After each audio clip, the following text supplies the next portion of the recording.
Kisah Nabi Soleh AS. Kisah Nabi Saleh diceritakan oleh 72 ayat dalam 11 surah di antaranya surah Al-A'raf, ayat 73-79,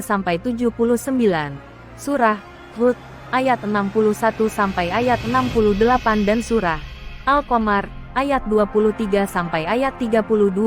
Kaum Samud adalah nama suatu suku yang oleh sementara ahli sejarah dimasukkan bagian dari bangsa Arab dan ada pula yang menggolongkan mereka ke dalam bangsa Yahudi.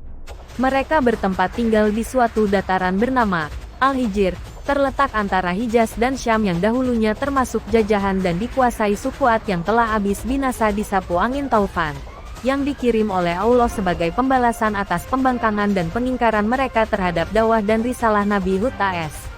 Kaum Samud tidak mengenal Tuhan. Tuhan mereka adalah berhala-berhala yang mereka sembah dan puja. Kepadanya mereka berkurban. Tempat mereka minta perlindungan dari segala bala dan musibah dan mengharapkan kebaikan serta kebahagiaan. Mereka tidak dapat melihat atau memikirkan lebih jauh, dan apa yang dapat mereka jangkau dengan panca indera. Ketika mereka datang ke tempat Nabi Saleh bagi melaksanakan rancangan jahatnya di malam yang gelap gulita dan sunyi senyap, berjatuhanlah di atas kepala mereka batu-batu besar yang tidak diketahui dari arah mana datangnya, dan yang seketika merebahkan mereka di atas tanah dalam keadaan tidak bernyawa lagi.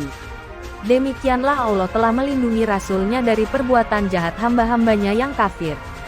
Suatu hari sebelum hari turunnya azab yang telah ditentukan itu, dengan izin Allah berangkatlah Nabi Saleh bersama para mukminin pengikutnya menuju Ramlah, sebuah tempat di Palestina, meninggalkan Hijr dan penghuninya.